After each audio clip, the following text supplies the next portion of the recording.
mesa y entramos ya directamente en todos estos temas. Andrea Levy, bienvenida. Muy buenas noches. Por cierto, encantada. Comisión de Venecia, se fue el señor Puigdemont y la respuesta un no como un piano, ¿no? Pues ya no sé quién más hace falta que le diga a Puigdemont que no le da la razón, ¿no? Porque al parecer es persistente en su error y persistente será pues en su fracaso, ¿no? Pues enésimo paso de intentar que le respalden en su referéndum en instancias internacionales y de nuevo otro no. Antonio Naranjo, bienvenido. Buenas noches, Carlos. Ana Samboal, muy buenas. Enhorabuena por esa gala. Muchas gracias. Alfonso Rojo, bienvenido, ¿cómo estás? Buenas noches. Libertad Martínez. Buenas noches. Martu Garrote. Muy buenas noches. Alejandro López de Miguel, bienvenido. Tema separatista catalán. Comisión de Venecia también negaba a Puigdemont el apoyo a un referéndum al margen de la Constitución. Le decía, ¿usted quiere hacer algo?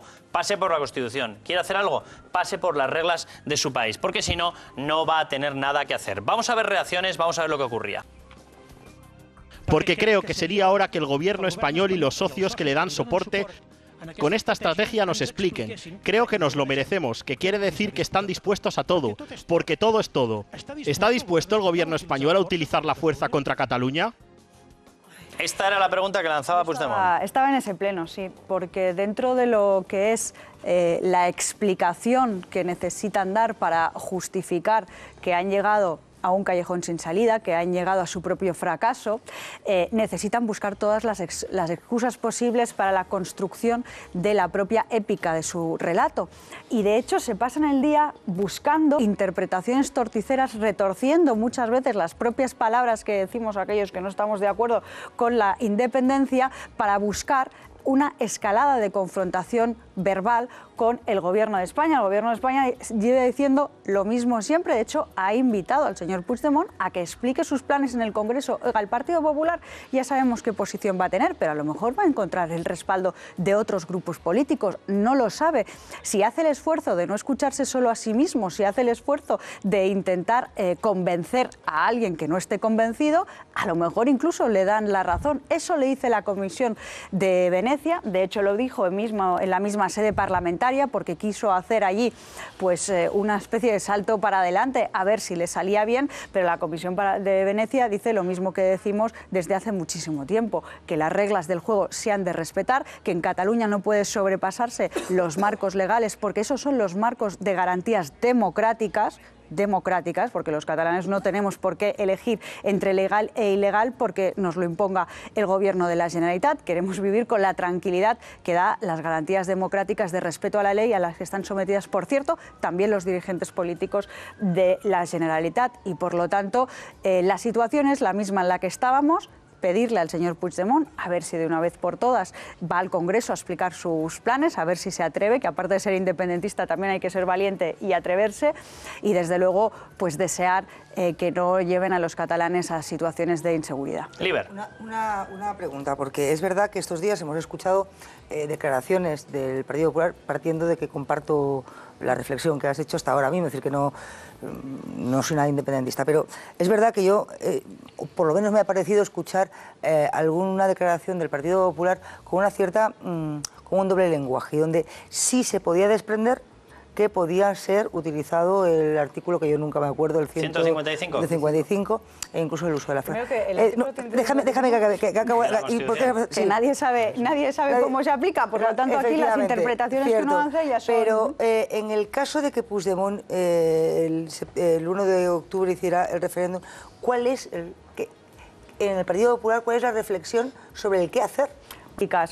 Hayan dado, como ha sido la del secretario general del Partido Socialista, el apoyo al Gobierno de España, decir que se situará al lado del Gobierno de España ante este desafío independentista. Yo creo que es de agradecer porque, insisto, ya es una cuestión que trasciende ideologías de partidos políticos, es una cuestión ya que necesitan los resortes y los mecanismos del Estado que están y son los que garantizan el respeto a nuestra democracia. Y respetar las leyes, respetar la democracia no es ninguna acción de fuerza, al revés. Los que justamente violentan las leyes son aquellos que están poniendo en riesgo nuestra democracia, ¿no? Y por lo tanto, lo que no va a hacer el Gobierno es responder a meras declaraciones o a meras afirmaciones. Es decir, porque les escuchamos mucho, porque últimamente hay mucha escenificación. Se reunieron la semana pasada, aún no sabemos exactamente para qué, porque salieron a esa reunión para decirnos que no estaban en condiciones de dar condiciones de fechas y de preguntas. Por lo tanto, les vamos a ver, no vamos a reaccionar a todas sus declaraciones y a todas sus manifestaciones.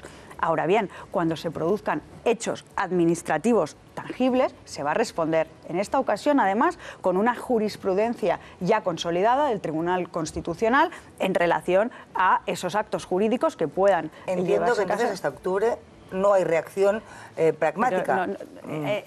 Práctica, es decir, que la veamos. Por meras declaraciones que hagan los políticos independentistas, uno puede manifestar su contradicción en respecto a aquello que dice, con respecto a las palabras. Incluso en sede parlamentaria uno se puede expresar y puede tener la ideología que quiere. Otra cosa es que a la hora de, fíjate, ¿qué quiere decir que no le quieren dar órdenes a los funcionarios, como estamos viendo estos días, de que ejecuten contratos de compra de urnas para la celebración del supuesto referéndum? Ya, aquí ya no. Entonces, esos son los hechos que sí que pueden tener unas consecuencias de ilegalidad, porque ese referéndum no puede celebrarse. Pero, insisto, yo creo que lo que más importante de todos es que ante el nerviosismo de los políticos independentistas, que se encuentran en una situación de dar vueltas sobre ellos mismos sin saber qué hacer, lo que tiene que tener el Gobierno de España es la absoluta tranquilidad de que aquellos que actúan con el marco jurídico, que aquellos que actúan con la democracia, van a estar siempre tranquilos. Andrea, me llama la atención que, dice usted, hablamos del artículo 155 y no sabemos cómo se aplica porque no se ha usado nunca.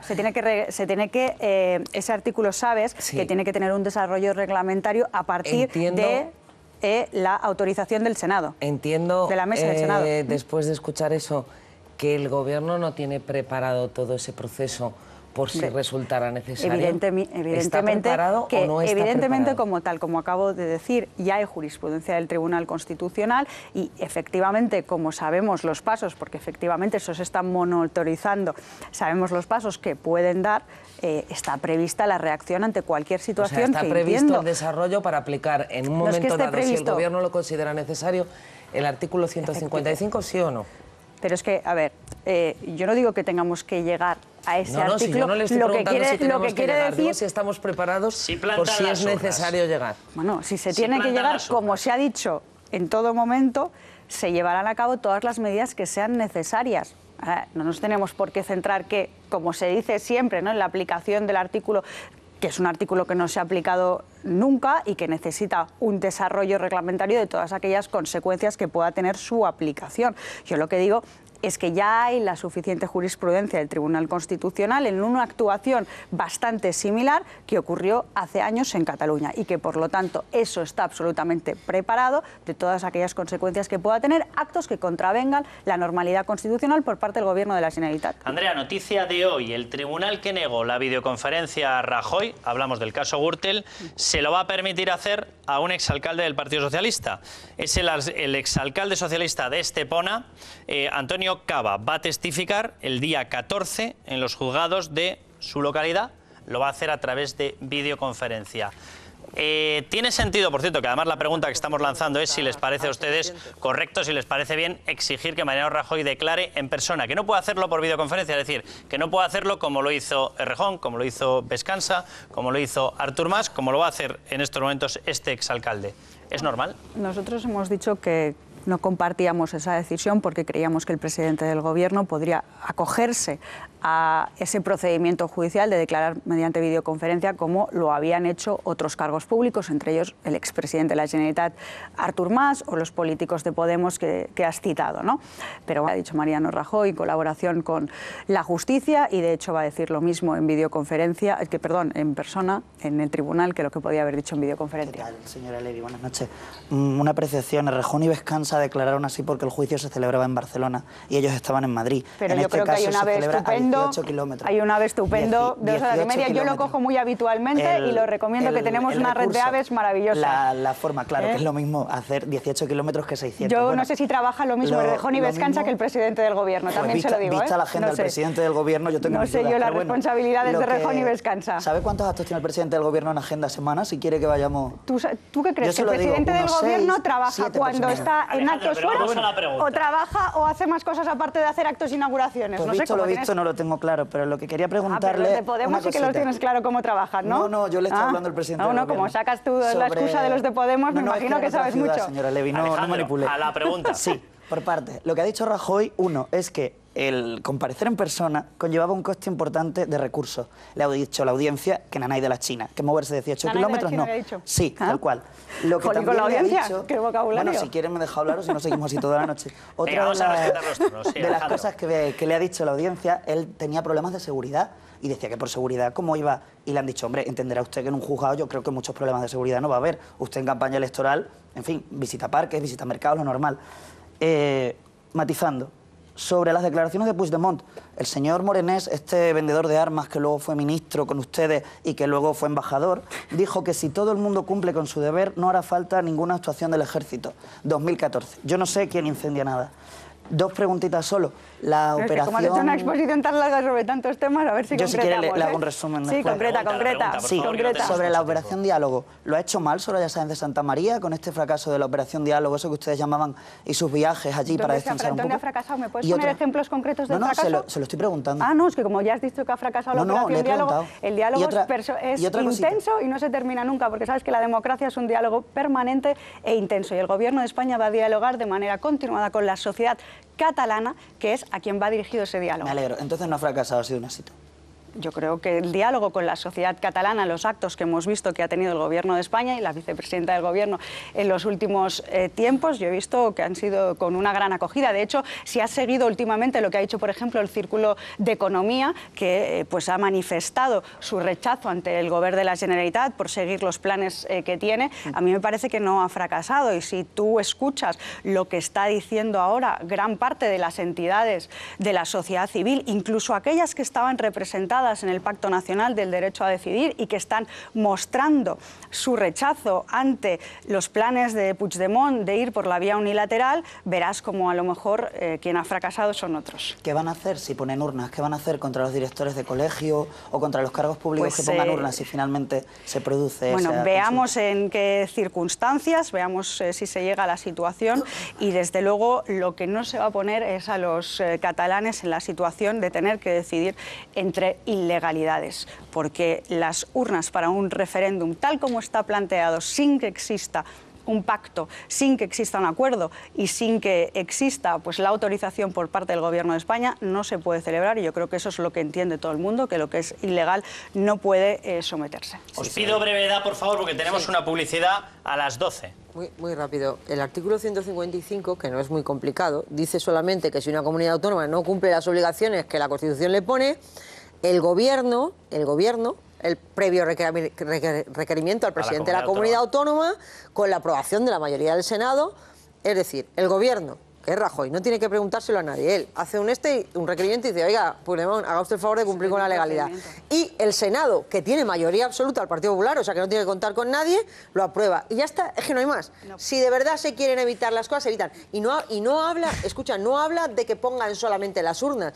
Habla cuando atenta gravemente con el interés general de España. Contra que yo creo que hace tiempo que en Cataluña se está atentando gravemente contra el interés general de España. Cuando se dice que se están haciendo ficheros de contribuyentes, cuando se dice que se está preparando ya una agencia paralela, cuando se conoce que se ha contratado a banqueros para preparar una banca catalana al margen de española, todo eso ya se puede haber tomado medidas. No se toman porque no se quieren tomar. Antonio, muy rápido y contesta Andrea. No creo que esto... Voy a aprovechar para hacer una pregunta a la señora Levy, aunque tengo opinión de todo lo que se ha dicho en esta mesa. Entonces, mi pregunta es, ¿cuentan con seguro con la confianza, el apoyo en este viaje del Partido Socialista? Sé que Pedro Sánchez llamó al presidente del Gobierno y se lo mostró, pero como también parece a veces, en el caso no digo del PSOE, sino de Sánchez en concreto, pues tener días buenos y días malos en ese sentido, si dan por supuesto ese apoyo. Y en segundo lugar, el de Podemos, que todavía es más difuso y según con quien hables o según el día que les pille, pues también adoptan un tono equidistante que en estas circunstancias a mí me parece que es más un apoyo explícito a los golpistas. Lugar, no podemos no pensar que no contaríamos con el apoyo del Partido Socialista Obrero Español en esta cuestión. independientemente de quién sea su secretario general, yo creo que el Partido Socialista Español tiene una posición clara y agradecemos que esté al lado del Gobierno de España en este desafío independentista. Eso es lo que nos ha trasladado y nosotros confiábamos que así iba a ser. Y por parte de Podemos es evidente que juegan a una equidistancia sobre esta cuestión porque les incomoda tener que posicionarse. Pero también hay que decir, como decía anteriormente, que, por ejemplo, en la última convocatoria, en la última reunión que tuvo lugar esta semana de Puigdemont para llevar a cabo o proseguir en esos planes de referéndum ilegal, en Cataluña la organización de Podemos no la secundó y no quiso posicionarse a su lado. Por lo tanto, insisto, no hay ya esa unidad como había anteriormente de fuerzas a favor de los planes que quiere perseguir Puigdemont de forma ilegal y unilateral, ¿no? Y efectivamente nosotros reaccionaremos con prudencia, con proporcionalidad, con todos los mecanismos de los que se dota la ley, el Estado de Derecho y la Constitución. Pero efectivamente tampoco vamos a anticiparnos a planes para que los conozcan los otros. Yo creo que eso también es importante. Andrea, muchísimas gracias por haber estado con nosotros. En unos momentos, esta duda que tenía Antonio Naranjo se la vamos a preguntar a Margarita buenas noches, Robles. Encantada de estar con vosotros. Y decía que quería hablar contigo porque estábamos hablando de nacionalismo, estábamos hablando de qué es lo que estaba pasando en Cataluña y ayer mismo, ayer sábado, efectivamente, teníais la manifestación en Navarra en defensa de la bandera navarra porque se está intentando colar como institucional la Ikurriña, la bandera de la Comunidad Autónoma Vasca. Ana. Así es. Y ayer tuvimos una manifestación multitudinaria, alrededor de 25.000 personas, masiva, un día histórico para Navarra porque salió la gente, todos los navarros del norte y del sur de nuestra tierra, a plantarle cara a la presidenta Uxue Barkos, a decirle que, por supuesto, nuestra bandera, la bandera de Navarra, no se toca porque lo que quieren hacer es colar la Ikurriña y con la derogación de la ley de símbolos ahora ya lo pueden hacer, es decir, los próximos Sanfermines veremos en el Ayuntamiento de Pamplona colgada la Ikurriña y en todos los ayuntamientos e incluso en edificios oficiales como el Palacio de Navarra, si quieren, porque ahora mismo va a ser posible al haber derogado esa ley de símbolos. Y ya sabemos... Sí, perdona. Ana, te estábamos viendo ahí precisamente en las imágenes totalmente ataviada de rojo, del color foral. Sí, claro. ¿Habéis tenido respaldo de todas las fuerzas políticas en esta manifestación? Bueno, hemos tenido respaldo, hemos ido las 4 fuerzas constitucionalistas, el Partido Socialista, Unión del Pueblo Navarro, Ciudadanos y Partido Popular.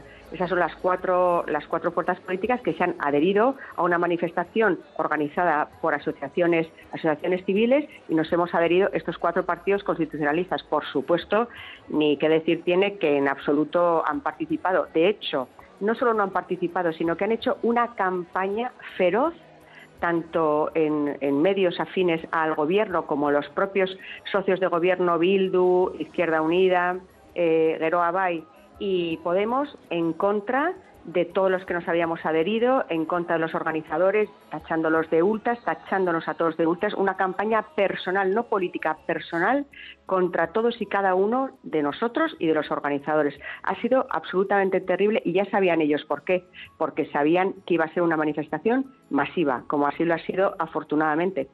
Ana, pues muchísimas gracias, seguiremos atentos a ver qué es lo que va ocurriendo. Muchísimas gracias por atendernos, Ana. Pues muchísimas gracias a vosotros, un fuerte abrazo. Manuel Llamas, bienvenido. Y Adolfo Prego, bienvenido. Muchas gracias. Te pregunto por esa reacción que tenía Pedro Sánchez, dice, llega tarde, llega mal, ¿tenía que dimitir Manuel Moix? Bueno, en mi opinión... Una sociedad en Panamá que la hereda tras el fallecimiento de sus dos, de padre y madre. La recibe, tiene el 25%, no tiene la totalidad, por lo tanto sobreentiendo que no puede adoptar una decisión conjunta de decir disuelvo la sociedad. La sociedad es legal, en teoría está tributado, todo han pagado el impuesto de sucesiones, pero ha dejado la plaza. Ya, lo que pasa es que como viene la palabra Panamá, y la palabra Panamá parece que oscurece y tiñe de ilegalidad absolutamente todo, cuando resulta que ni Panamá es un paraíso fiscal en este momento, y además este señor no ha heredado un negocio de Panamá, lo que ha heredado es un chalet que en vez de estar a nombre de su padre, estaba a nombre de una sociedad que montó su padre ya fallecido. En el 87, sí, ¿verdad? Claro, entonces si su padre lo hizo bien o lo hizo mal, que yo sepa, desde el pecado original, que yo sepa, las sociedades civilizadas no transmiten de padres a hijos, a nietos y bisnietos las responsabilidades personales. Eso ocurría en las tribus, pero desde luego, desde que la sociedad democrática, en fin, avanzó en el derecho, las responsabilidades personales son personales y yo no se las transmito a mis hijos, como el pecado original de Adán y Eva. Quiero decir que si aquello era incorrecto, pues sería incorrecto por parte de su padre, que no lo sé, pero desde luego lo que no es incorrecto es ser hijo de tu padre, heredar a tu padre, tener unas acciones e inmediatamente que descubres que tienes unas acciones de una sociedad, sea de Panamá o sea de Groenlandia, ir a la Hacienda Pública y decir, oiga, que tengo esto, ¿qué tengo que hacer? Pues haga usted una liquidación, firme usted aquí y que hay que pagar, pues tanto, y se pagó. Y entonces a partir de ese momento los hermanos decían, vamos, ¿para qué queremos toda esta sociedad? Que ni sabemos, ni la utilizamos, ni la vamos a utilizar, ni la hemos utilizado en la vida, fuera la sociedad y la liquidamos. Y dice, sí, pero para liquidar la sociedad hay que pagar y para eso vamos a vender el chalet, y no lo han podido vender pues porque no han tenido comprador, han bajado el precio y nada. Ese es el problema. Y entonces, a mí me parece que razones objetivas no hay. ¿Qué es lo que ha ocurrido aquí? Esas son las razones objetivas. Exacto, aparentes. Vamos a lo que ha pasado. ¿Por qué ha tenido que acabar dimitiendo entonces? Porque está harto. Me imagino, eso es una suposición mía. Yo no he hablado con él ni hablaría, si hubiese hablado no podría contar públicamente lo que él me hubiese contado. Yo sospecho y supongo que está ya harto y cansado de soportar una operación de acoso y derribo que tiene otras motivaciones muy diferentes. ¿Cuál es? Aquí hay una reacción. La Fiscalía Anticorrupción funciona muy bien en el 99,9% de los casos, como funcionan bien otras instituciones y órganos del Estado. Pero todos estos órganos súper especializados, a veces que son muy endogámicos, a veces en su afán de persecución del crimen, y que como afán es un afán muy loable, tiene que ir por unos canales, por unos cauces de pura legalidad. Y a veces la legalidad pues se roza o se traspasa. ¿Qué es lo que ocurre? Que se han ido creando ciertos modos, ciertos métodos, ciertas maneras excepcionales, pero que se siguen manteniendo, que la actual Fiscalía General del Estado, por lo que yo sé, quiere eliminar y quiere recuperar lo que siempre ha sido el principio de legalidad, que ha sido el lema fundamental del Ministerio Fiscal. Es decir, es que no tiene otra misión que velar por la legalidad. Y la legalidad es absolver cuando hay que absolver, condenar cuando hay que condenar, archivar cuando hay que archivar, no incoar cuando no hay que incoar. Es decir, la legalidad no es perseguir por perseguir y obtener condenas a costa de lo que sea, incluida el quebrantamiento de las garantías. Es hacer las cosas correctamente. ¿Y se hacen correctamente? Sí. Normalmente sí. En la mayoría de los casos sí. Pero a veces no. Y ese a veces no ha coincidido con ciertos casos que no quiero mencionar porque no me parece oportuno, pero en fin, todo el mundo los tiene en la cabeza. Es decir, ha habido ciertos excesos que se quieren, digamos, sanear. Y en ese afán de sanear se ha producido una reacción muy áspera por parte de algunos sectores, vamos a llamarles inmovilistas, desde el punto de vista de lo que es la recuperación de las garantías. Y esto es, yo creo, supongo, esto es una suposición mía, que todo esto de la tontería esta del chalet y de Panamá y de tal, es una especie de reacción vengativa. Él había criticado en concreto de las últimas actuaciones, había criticado, por ejemplo, el informe de Cristina Cifuentes por el tema de la UCO. Había dicho que se había excedido la Guardia Civil en ese tema. La Guardia Civil, la UCO, que es la que lo estaba investigando. Esto es un hecho que cualquiera que esté en este momento en los temas penales lo puede comprobar. Vale, la UCO es una excelente unidad, es súper especializada y que ha prestado y sigue prestando enormes servicios. Pero a veces, ahora se ha puesto de moda hacer una cosa que yo no había visto jamás. El otro día vi una resolución de un juzgado de instrucción de Madrid, de la Plaza de Castilla, que ha archivado el famoso asunto del señor Rato, que salió en los periódicos. Sí, el de blanqueo. Exactamente. Bueno, han archivado ya dos, el de Lazars y el de blanqueo. Pero yo no he visto regañar a una unidad de la Guardia Civil de una manera tan severa como se hace en ese auto. Porque es que está construido sobre, creemos que es imaginable, que suponemos, podría ocurrir, que podría ser, es posible que... es decir, son todo hipótesis que como hipótesis de trabajo para iniciar líneas de investigación está muy bien, porque todo trabajo de investigación policial empieza con una hipótesis razonable, es decir, se supone que algo puede ser y entonces se investiga. Pero una vez que se investiga hay que obtener datos objetivos, que es lo que convierte la hipótesis o la suposición en indicio. Y el indicio es lo que debe incluirse en un atestado, que es lo que permite incoar y en su día acusar. Que a su vez el indicio tiene que mutar como las mariposas, como las orugas, y tiene que transformarse en prueba. Es decir, la suposición es una cosa, la creencia o la imaginación es una cosa, el indicio es otra cosa y la prueba es otra cosa. Y en ese proceso de menos a más, el atestado tiene que incluir indicios, datos comprobados, a partir de suposiciones, pero no suposiciones, y mucho menos algo que yo no había visto nunca, y lo estoy viendo todos los días ahora, calificaciones jurídicas que es que no le corresponde, con todos mis respetos, a la Guardia Civil y a la Policía.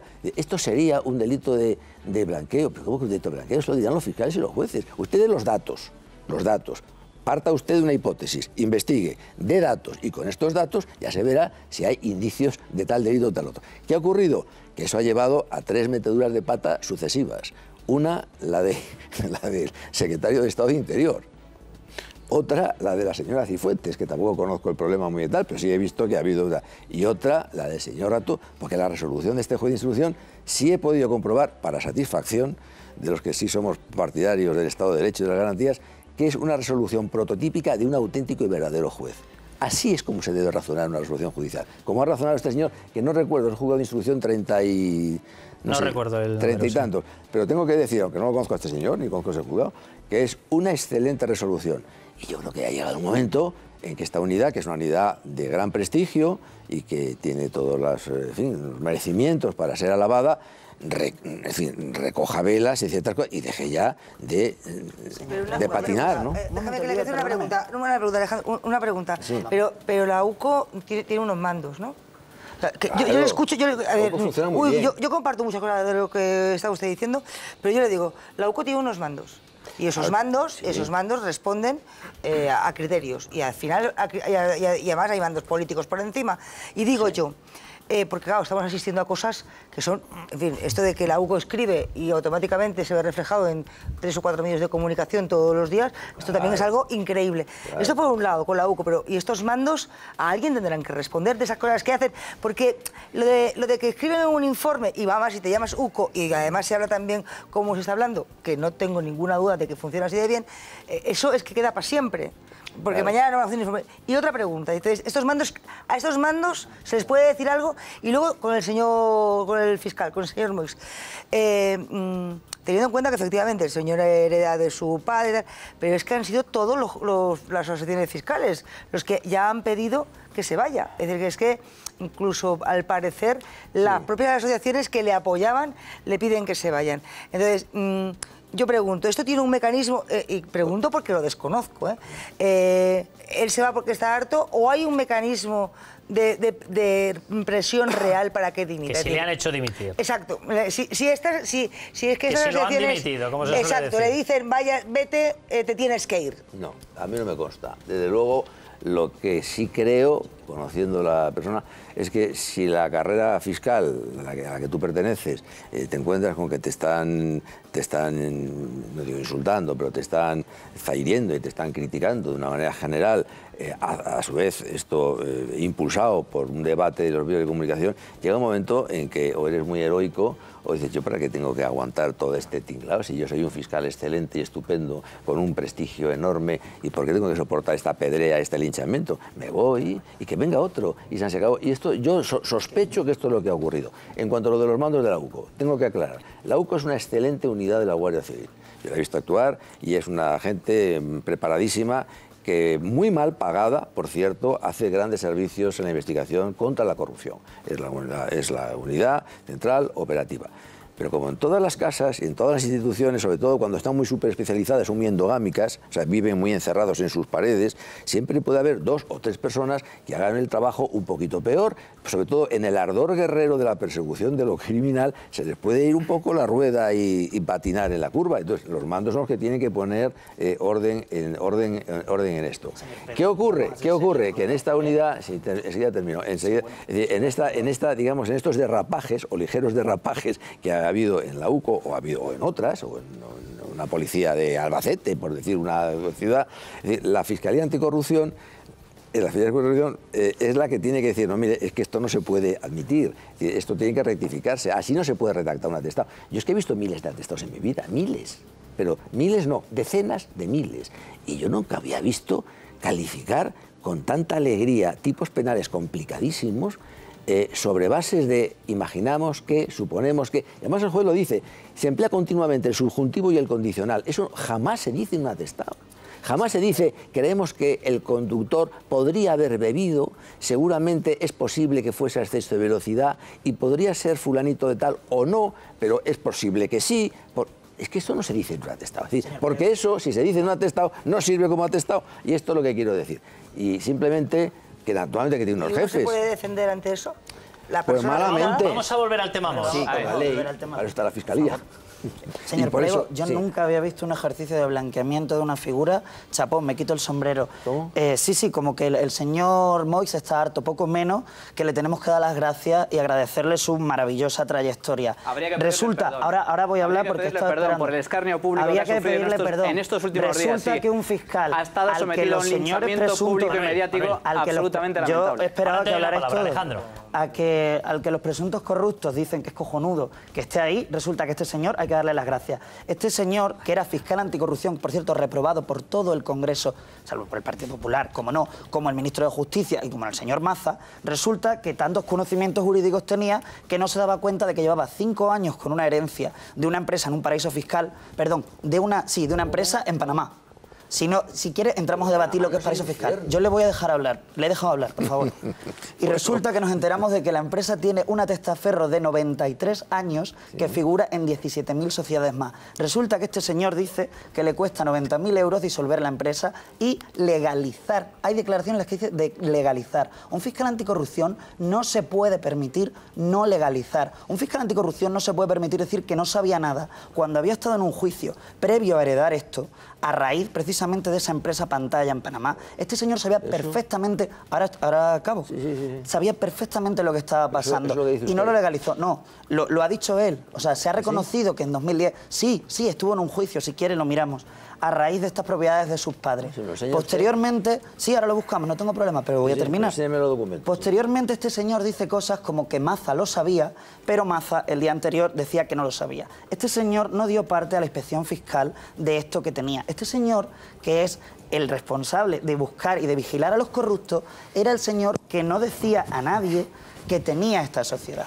Este señor no le decía a nadie porque lo consideraba irrelevante. Sigo, por favor. El señor Maza dijo que los periodistas deberían dejar trabajar a la Fiscalía Anticorrupción. No, la Fiscalía Anticorrupción tendría que empezar a trabajar. Lo que estamos haciendo es contar lo que ha pasado. Y lo que ha pasado es una vergüenza. El señor Maza ha dicho que no había motivos para el cese. Hombre, por Dios, el primero es que todo el Congreso de los Diputados lo ha reprobado.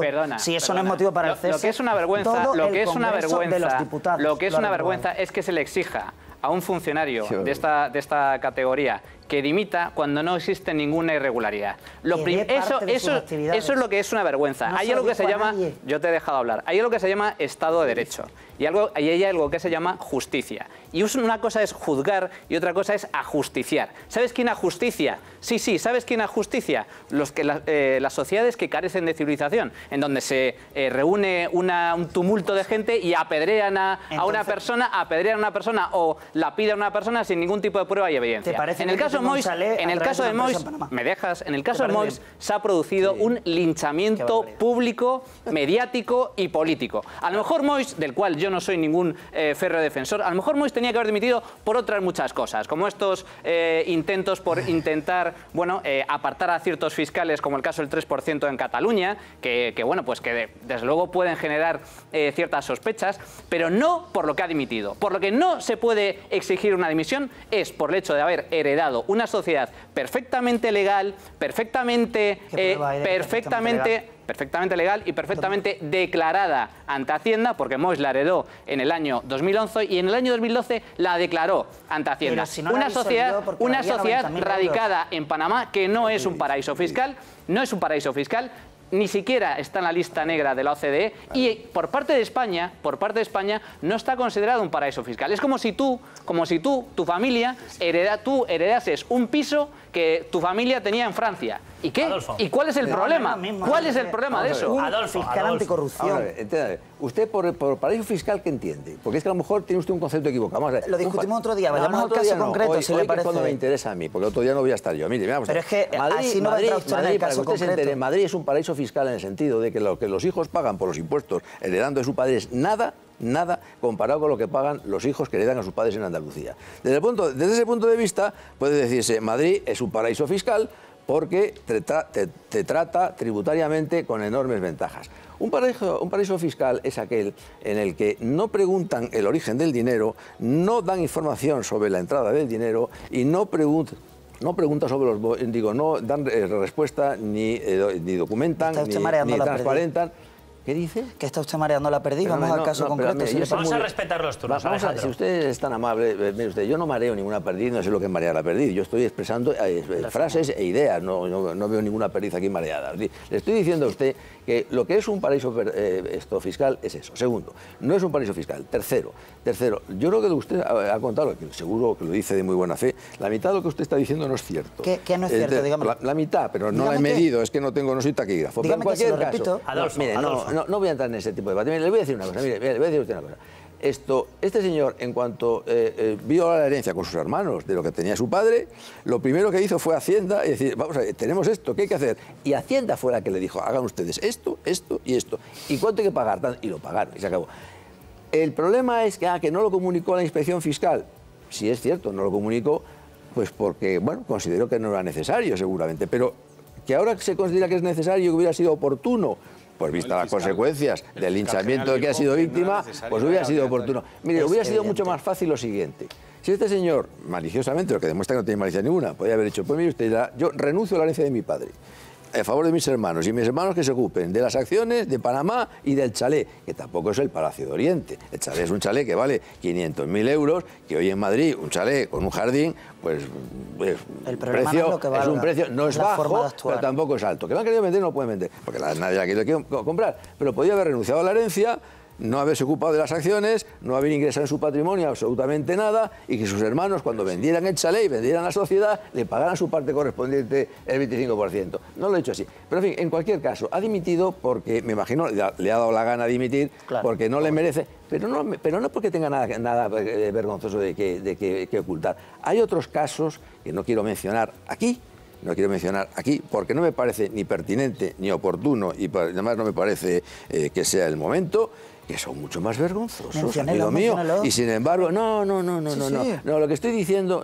A ver si concreta algo. Bueno, yo no. Y entonces, lo que quiero decir es que ha dimitido porque lo ha considerado oportuno, pero este señor es, insisto, un fiscal que no tenía razones objetivas para dimitir. Una cosa de norma, porque como nos gusta a todos hablar con propiedad, la ley 50/1981, que es la del Estatuto Fiscal por la que este señor se rige, que lleva siendo fiscal muchos años, en su artículo 57 tiene dos apartados que dice, es incompatible ser fiscal, no fiscal anticorrupción ni fiscal general, fiscal, el fiscal más raso que haya es incompatible ser fiscal con el ejercicio directo mediante persona interpuesta de toda actividad mercantil, y luego con las funciones... Un momento, con las funciones de director, gerente, administrador, consejero, socio colectivo o cualquier otra que implique intervención directa, administrativa o económica en sociedades o empresas mercantiles, públicas o privadas de cualquier género. Entonces, un minuto, como hay dudas...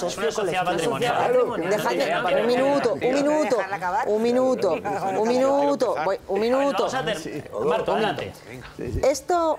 Cuando el padre de Moix constituye esta sociedad para guardar ese chalet y no estar a su nombre y tienen un problema y han tenido un juicio por alzamiento de bienes que luego no acaban nada, al que Moix asistió, con lo cual él sabe cómo se constituye esta sociedad y dónde está y todo porque estuvo él con su padre y porque este señor tiene una formación jurídica que ya nos gustaría a muchos, incluido a mí. Bien, luego, lo hereda de sus hermanos, los hermanos y él dice, es que hay que vender, hay que tal. No, hay que cuando uno tiene dudas, igual que te has ido a Hacienda, ¿no? Y dices, oiga, en Hacienda, ¿qué hago? Te vas al Ministerio Fiscal y dices, oiga, que yo como soy fiscal y esto tengo mis dudas, porque es una sociedad creada para tapar un chalet, para esconderlo. Con una testaferro. Y con un testaferro y todo. Entonces, como ser fiscal anticorrupción y tener un chalet con una sociedad con un testaferro no queda bien, yo lo informo, 2011, yo lo informo y entonces...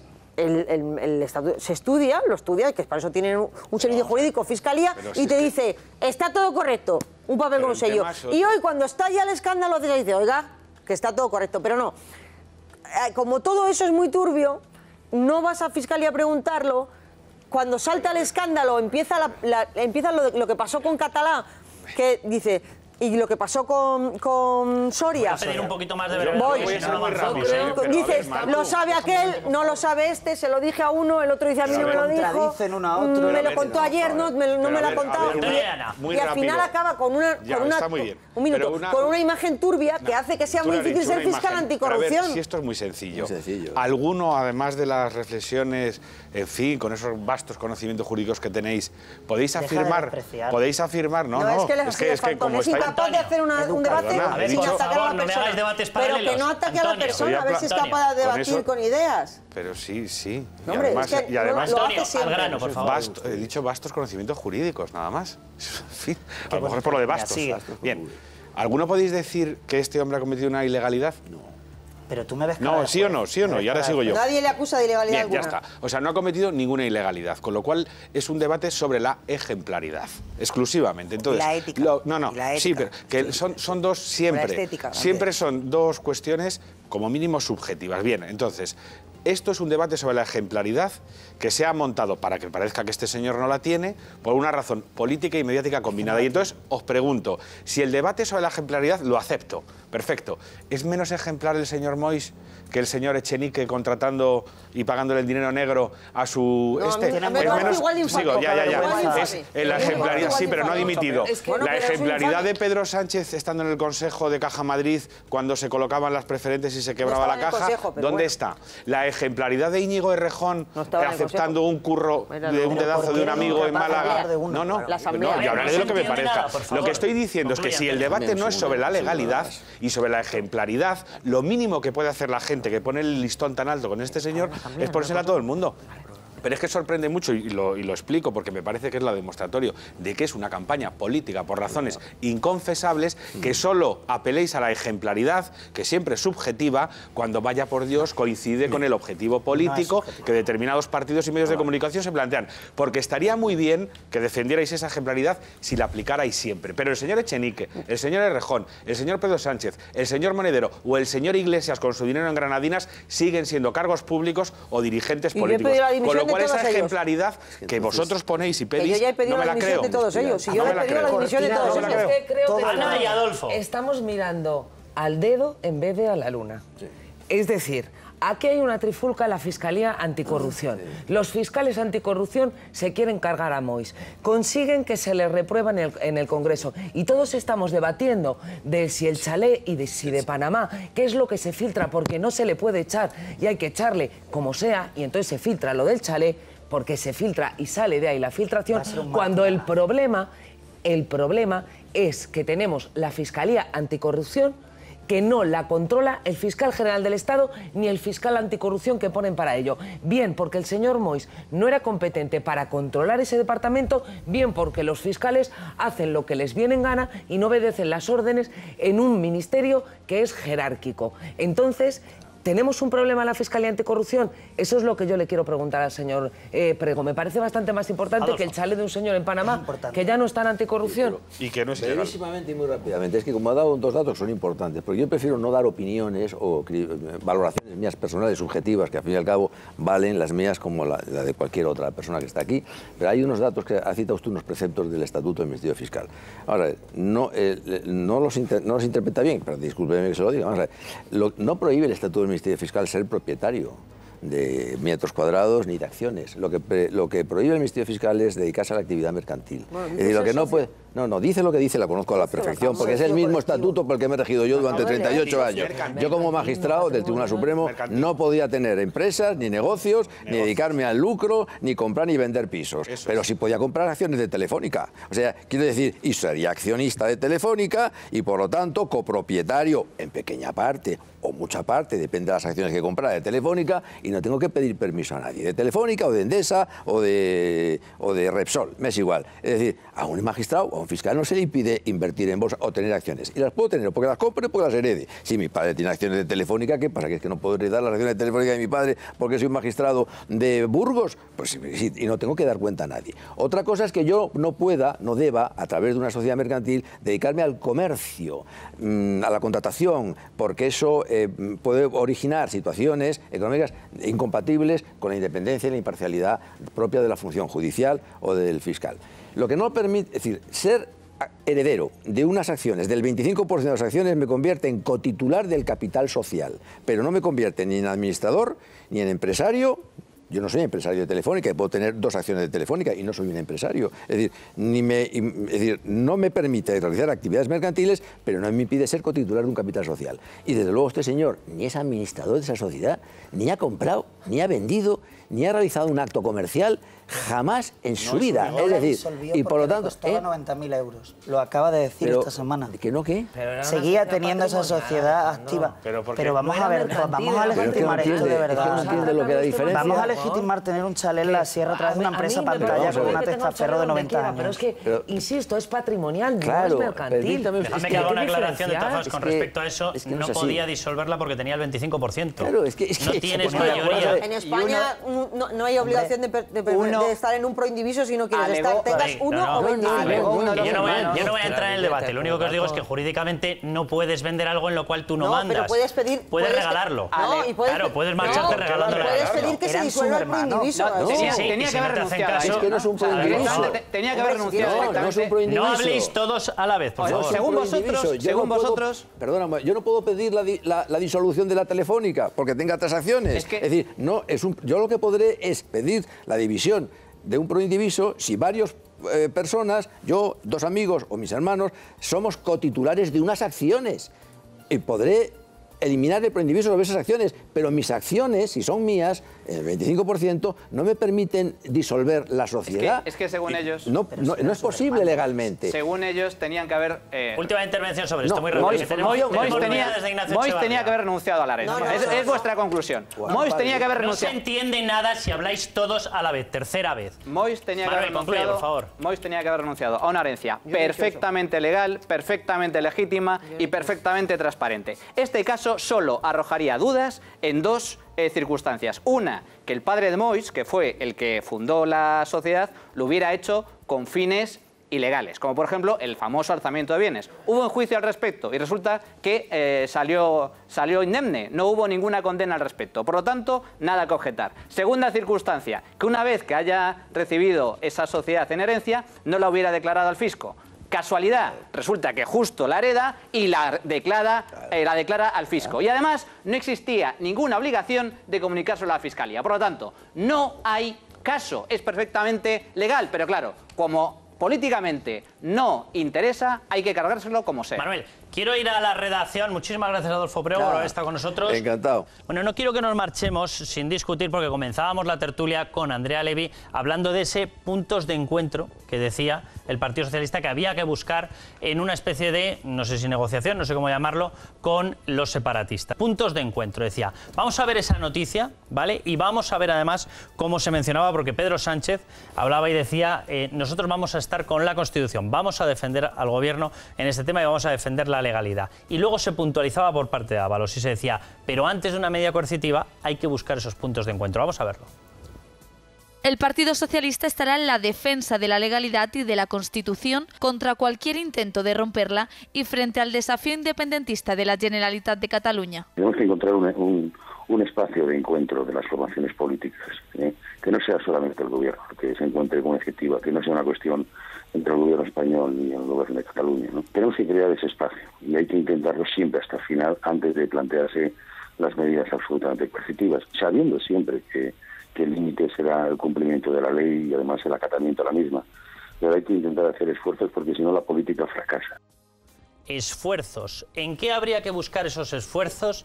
¿En qué hay que buscar ese punto de encuentro? Es que no es una cuestión política, es una cuestión legal, es una cuestión constitucional y por lo tanto yo creo que aquí no cabe el debate. Por desgracia se está viendo cuál es la nueva orientación del PSOE de Pedro Sánchez. Su objetivo es construir pues lo que intentó en su día y no le dejó la cúpula del Partido Socialista, ese Frente Popular con los populismos de extrema izquierda y con los independentistas por otro lado.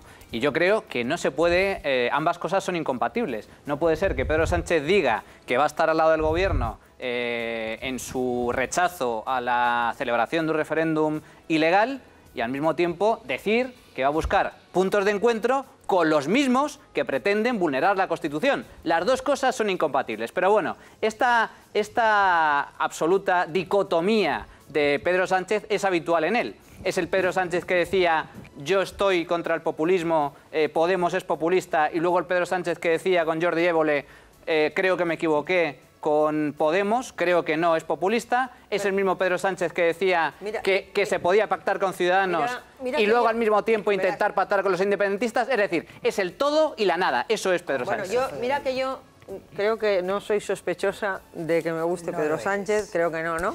Pero creo que ahora mismo lo que ha dicho Pedro y lo que ha dicho Ábalos es compatible. Lo que ha dicho Pedro es, el Partido Socialista estará donde siempre ha estado por otra parte, que es con el Frente Constitucionalista. Es que no ha habido ningún momento en que el Partido Socialista no haya estado ahí, ningún momento desde el advenimiento de la democracia me refiero.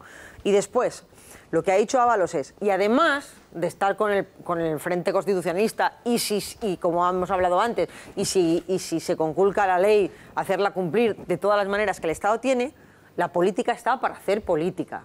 Y los partidos políticos están para sentarse y hablar de política. Y si hay una cosa que le hemos echado en cara, yo creo, todo el espectro político al Partido Popular de los últimos 5 años, es el inmovilismo, ¿no? El sentarse aquí y desde aquí dices, uff, qué mal lo están haciendo aquellos, pero bueno, vamos a intentar hacer algo para que aquellos lo hagan mejor, ¿no? No solo decir, es verdad, no tienen disculpa, el Junts per sí se ha saltado las normas 53 veces, ya, pero además de señalar y decir, lo hacéis mal, vamos a ofrecerles cosas para que lo hagan bien, que no nos hagan caso y podamos decir, oiga, pero es que nosotros hemos puesto sobre la mesa un montón de cosas. Vamos a preguntar a Margarita Robles. Por eso no me parece incompatible. Voy a añadir algo que está diciendo Martú. Voy a añadir algo que está diciendo Martú, porque es que hoy hemos escuchado a Andrea Levy, pero no solamente hoy, sino hemos escuchado varias veces al Partido Popular en estos días, que es que ellos mismos dicen que, porque además no se aclaran de lo que van a hacer y que hay que seguir hablando y que hay que hablar, y lo que ha dicho Ábalos ahí no es ni más ni menos que eso, claro. Es los partidos están para hablar, afortunadamente, porque el día que los partidos no estén para hablar y además hagan dejaciones de sus funciones, el sistema de partido, el sistema representativo se acabará. Por lo tanto, yo me alegro de que también el Partido Popular vaya a ese encuentro de lo que dice Ábalos y no está diciendo una cosa de su contraria. Sí, al punto de encuentro y es vamos a seguir hablando y el día, que es lo que ha dicho Andrea Levy esta noche, cuando se hayan hechos, ante los hechos se responde. No ha dicho otra cosa. Por lo tanto, yo, pues oye, me alegro de haber escuchado. Muy rápido, que tenemos ya conexión con Margarita Robles y le quiero preguntar dónde está ese punto. Con la mejor intención, lo sé.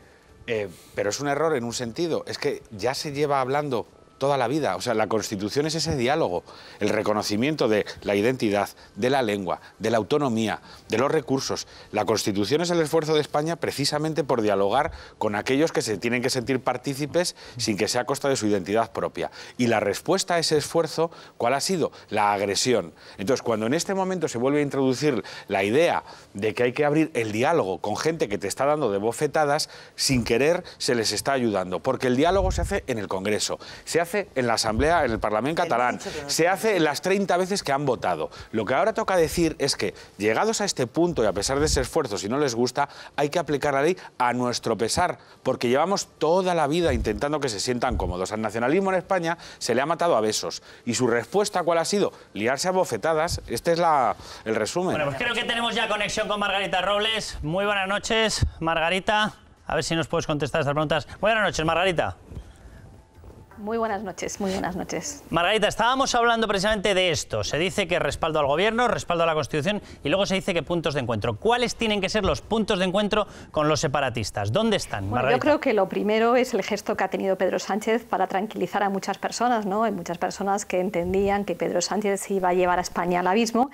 Y pese a que Mariano Rajoy no le llamó, él le ha llamado y le ha llamado pues para decirle que en el tema de Cataluña siempre se va a estar en el respeto a la legalidad y que por tanto se va a apoyar al Gobierno en todo lo que sean los marcos de la legalidad, totalmente en contra de cualquier referéndum ilegal.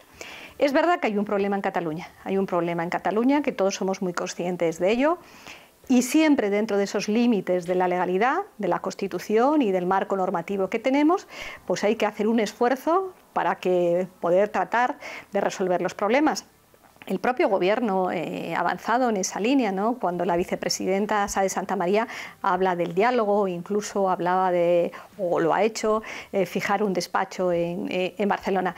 A mí me parece que este es un problema, que es un problema importante y que los partidos, tanto el partido de Gobierno como el principal partido de la oposición, tengan una voluntad de trabajar conjuntamente en el marco de la legalidad, pero al mismo tiempo de dar soluciones a los problemas, creo que es muy positivo para España. Pero Margarita, ¿dónde pueden estar? ¿Más dinero? Por poner un ejemplo, si es más dinero o se suben impuestos o se le tiene que quitar a otras. ¿Puede ser eso la cesión, el punto de encuentro? ¿Darle más dinero para que, no sé, relajen sus demandas? ¿Puede ser ese? Yo no lo sé, yo creo que eso sería adelantar muchísimo el tema de debate, ¿no? Porque curiosamente ahora los presupuestos, el Gobierno los ha negociado, si se me permite un poco la expresión, chequera en mano, porque al PNV pues obviamente se le han dado beneficios económicos y es evidente que a los partidos canarios también una serie de beneficios para Canarias. Y bueno, pues nadie ha protestado, nadie ha dicho nada, porque se ha entendido que la prioridad era sacar adelante los presupuestos.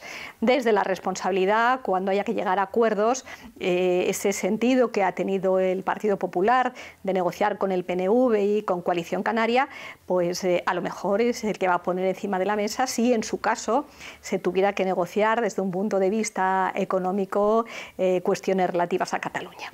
Y dar justicia, traspasar justicia, lo digo porque el borrador publicado, filtrado, hablaba de que ellos querían el control sobre su justicia. ¿Eso se puede negociar, Margarita? ¿La justicia? Eso es innegociable. Yo no sé ese borrador, si existe, si no existe. Si existiera, es tan absolutamente delirante y contrario ya no solamente al marco constitucional, sino contrario a los mínimos principios de un Estado democrático, ¿no? De la separación de poderes, desde cuándo el Poder Judicial va a depender de ningún gobierno, el gobierno catalán o ningún otro. Por eso digo, no sé quién ha hecho eso. Ese adjetivo que decía antes, delirante o fuera de cualquier sentido común, es el que lo define mejor. Y en cualquier caso, hay temas que nunca son negociables y evidentemente desde la perspectiva de un Estado de Derecho, un poder judicial independiente, absolutamente al margen del poder ejecutivo, es básico y esencial, porque si no, ¿qué democracia tendríamos? Por tanto, ese borrador, además de otros disparates, lo que pone de relieve es un talante absolutamente antidemocrático y absolutamente contrario a los principios básicos de cualquier Estado democrático. Margarita, muchísimas gracias por habernos atendido. Muy buenas noches. Un abrazo, Margarita. ¿Os queda claro dónde puede estar o no puede estar ese punto de encuentro? A mí lo del diálogo me parece estupendo y que estemos dialogando hasta el último momento, y lo digo sin ningún tipo de ironía. Ahora bien, ¿dialogando sobre qué y para qué? ¿Darles más dinero en inversiones? Y lo decía Margarita, como se ha hecho en la negociación con el PNV o con Canarias, eso ya no va a ninguna parte. Allí se fue el presidente de Gobierno a Cataluña a anunciar una riada de millones en infraestructuras y seguimos en el mismo punto donde estábamos. ¿Qué es lo que siempre han pedido los nacionalistas catalanes? No sé si en este momento sería factible llegar a un acuerdo en eso, pero aunque llegaran a un acuerdo creo que no se podría realizar. Y sería un sistema de financiación como el vasco, tener un sistema como el cupo.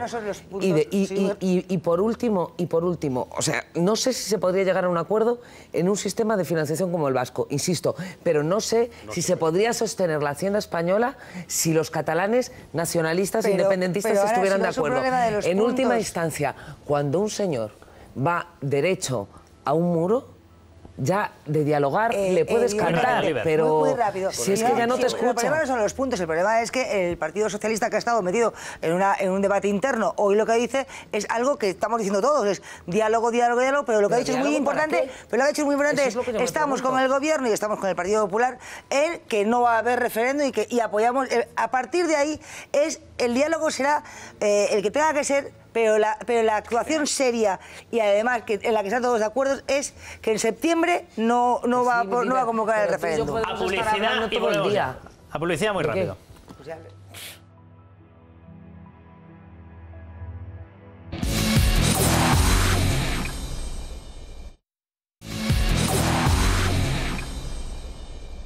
Vamos a ver el resultado de la pregunta que les lanzamos. ¿Les parece bien exigir a Rajoy que tenga que declarar en persona? En el caso Gürtel leíamos la noticia de que otra persona, un exalcalde, lo va a hacer desde su localidad por videoconferencia y se acabó. Han dicho ustedes que sí, 46%, que no, 54%. Acabamos y nos vamos, que mirad qué hora es. El domingo aquí estaremos, 10 de la noche, recuperamos el horario y teníamos esta gala, precisamente gala de la Iglesia que ha presentado Ana Samboal de las Cuentas de la Iglesia. Nos marchamos hasta el domingo a levantar España.